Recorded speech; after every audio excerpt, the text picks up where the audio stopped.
Et je me suis rendu compte que je ne comprenais rien, et que je pense que je ne suis pas la seule à ne rien comprendre à cette histoire, au passé de cette histoire et au présent dans lequel on est maintenant. Et je me suis dit que j'avais envie de me cultiver, en fait. Je me disais qu'aujourd'hui, les jeunes gens, ils avaient intérêt à se cultiver, à comprendre le sens de l'histoire. L'ignorance mène au chaos, pas à la connaissance. Sommes ici pour vous aider. Vous aider à vous faire retrouver votre faculté de penser. Parce qu'il semble évident que vous l'avez perdue. Tu dois désapprendre tout ce que tu as appris. Très bien, je vais essayer. Non, n'essaie pas. Fais-le. Ou ne le fais pas. Mais il n'y a pas d'essai. Si vous deviez dire à une personne la chose la plus importante du monde tout en sachant qu'elle ne vous croira pas, que feriez-vous? J'essaierai. On ne sait jamais comment les gens vont réagir. Est-ce que vous allez me dire la vérité? C'est comme ça que ça marche.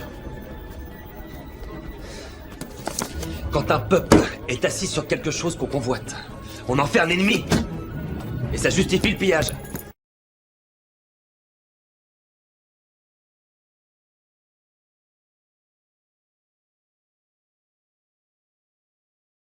Moi, je vais vous dire quelque chose. J'étais il y a 2 ans à peu près, avant que les hostilités commencent en Syrie. Je me trouvais en Angleterre par hasard pour d'autres choses, pas du tout de la Syrie.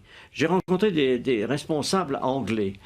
Et quelques-uns qui sont mes amis m'ont avoué, en me sollicitant, qu'il se préparait quelque chose en Syrie. C'était en Angleterre et pas en Amérique. L'Angleterre préparait l'invasion des rebelles en Syrie. Et on m'a même demandé à moi, sous le prétexte que j'étais ancien ministre des Affaires étrangères, si je participerais comme ça. J'ai évidemment dit le contraire. J'ai dit, écoutez, moi, je suis français, ça ne m'intéresse pas. Mais c'est pour dire que cette opération vient de très loin. Elle a été préparée, conçue, organisée. Dans quel but, hein? Excusez-moi, dans quel but? L'idée de renverser Bachar, c'était quoi le but? Je vais vous dire, la finalité? Mais dans le but très simple, de destituer le gouvernement syrien, parce que dans la région, il est important de savoir que ce régime syrien a des propos anti-israéliens. Et que par conséquent, tout ce qui bouge dans la région autour, moi j'ai la confidence du Premier ministre israélien qui remonte très longtemps, qui m'avait dit on essaiera de s'entendre avec le Premier ministre, avec les États autour. Et ceux qui ne s'entendront pas, on les abattra. C'est une politique, c'est une conception de l'histoire. Pourquoi pas, après tout? Mais il faut le savoir.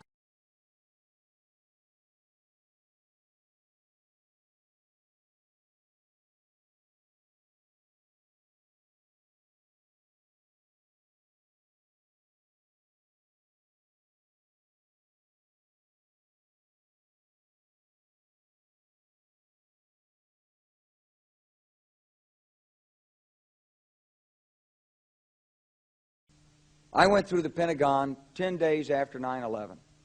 I couldn't stay away from Mother Army. I went back there to see Don Rumsfeld. I'd worked for him as a White House fellow in the 1970s. All this is in the book.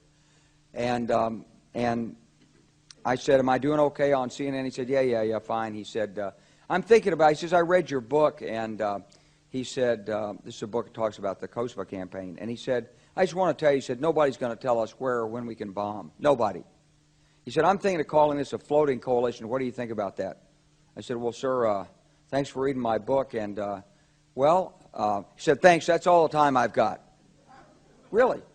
And I went downstairs. I was leaving the Pentagon, and an officer from the Joint Staff called me into his office and said, I want you to know, he said, sir, we're going to attack Iraq. And I said, why? He said, we don't know.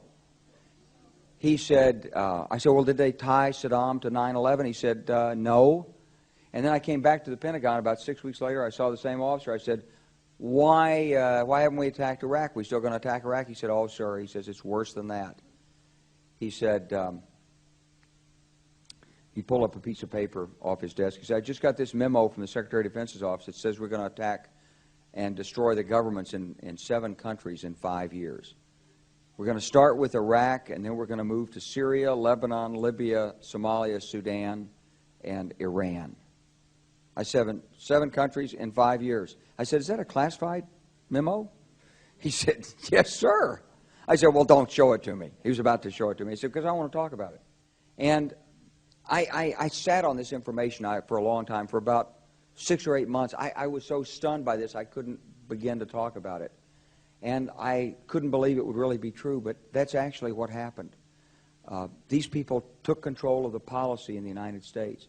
And I realized then, it came back to me, a 1991 meeting I had with Paul Wolfowitz. You know, in 2001 he was Deputy Secretary of Defense, but in 1991 he was the Undersecretary of Defense for Policy. It's the number 3 position at the Pentagon. He said, and we've got about 5 or 10 years to clean up those old Soviet client regimes, Syria, Iran, Iraq, before the next great superpower comes on to challenge us. It was a pretty stunning thing. You mean the purpose of the military is to start wars and change governments? It's not to sort of deter conflict? We're going to invade countries? And, you know, my mind was spinning. And I put that aside. It was like a nugget that you hold on to. This country was taken over by a group of people with a policy coup. Wolfowitz and Cheney and Rumsfeld, and you could name a half dozen other collaborators from the Project for a New American Century. They wanted us to destabilize the Middle East, turn it upside down, make it under our control. It went back to those comments in 1991. Now, did anybody ever tell you that? Was there a national dialogue on this? Did senators and congressmen stand up and denounce this plan? Was there a full-fledged American debate on it? Absolutely not. And there still isn't. They could hardly wait to finish Iraq so they could move into Syria. It was like a laydown. Oh, our legions are going to go in there. This wasn't what the American people voted George Bush into office. Well, they didn't actually vote him into office, but it wasn't what many of the people who... It wasn't what he campaigned on. He campaigned on a humble foreign policy, the most arrogant foreign policy in American history. He campaigned on no peacekeeping, no nation building, and here he is with Afghanistan and Iraq. It's astonishing. Whether you're a Democrat or a Republican, if you're an American, you ought to be concerned about the strategy of the United States in this region. What is our aim? What is our purpose? Why are we there? Why are Americans dying in this region? That is the issue.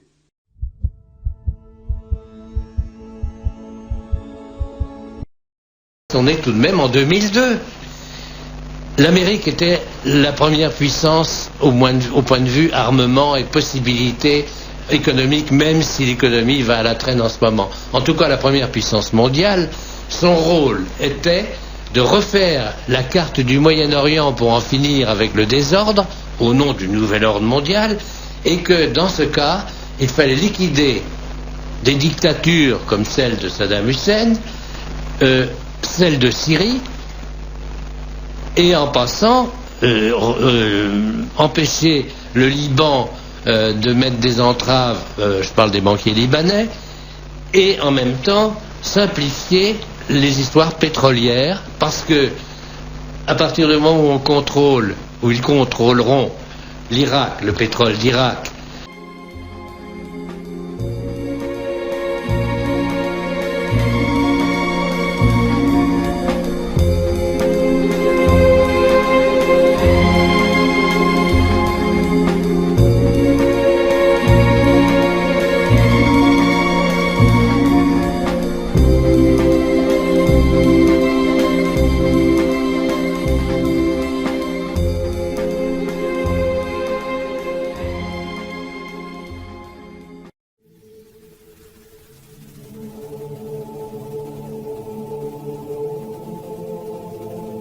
Can you be specific about when you met Rockefeller, how it happened in these discussions?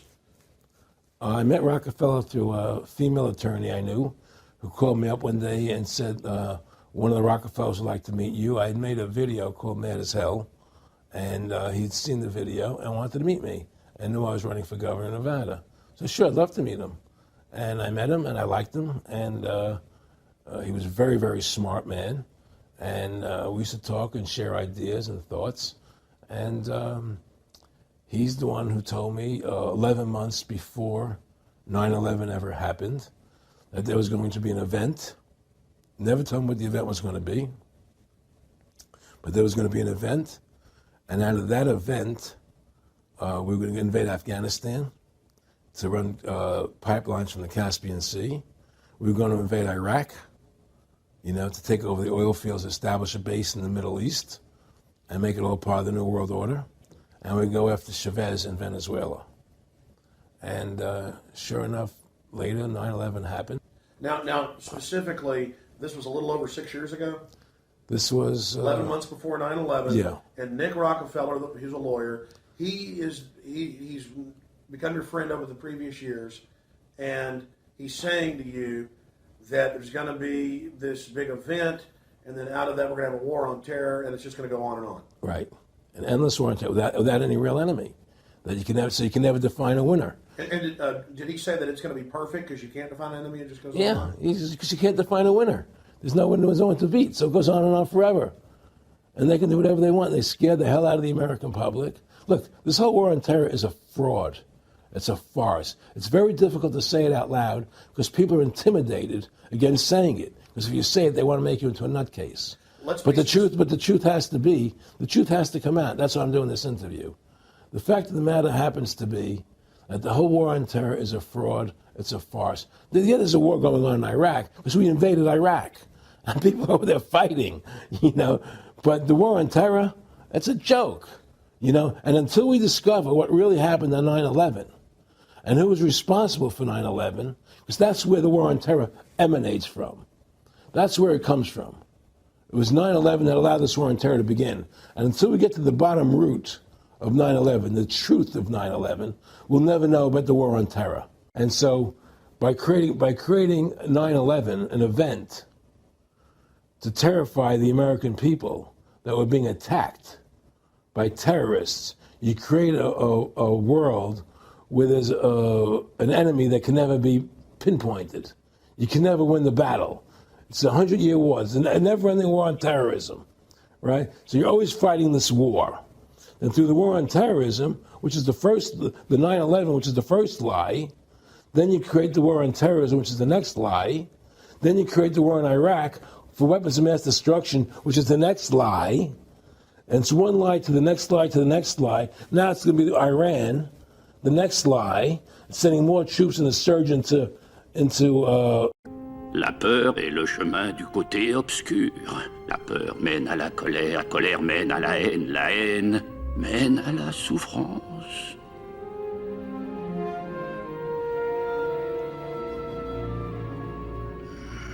Je sens beaucoup de peur en toi.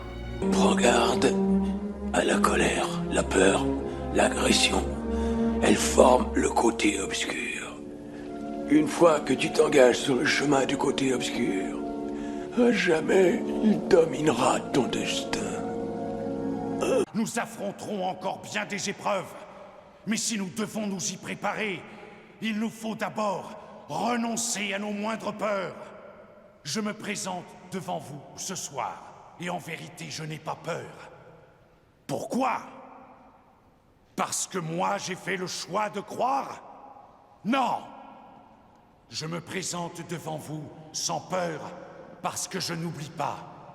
Je n'oublie pas que ce qui m'amène, ce n'est pas tant le chemin qui se trouve devant moi, que le chemin qui se trouve derrière moi.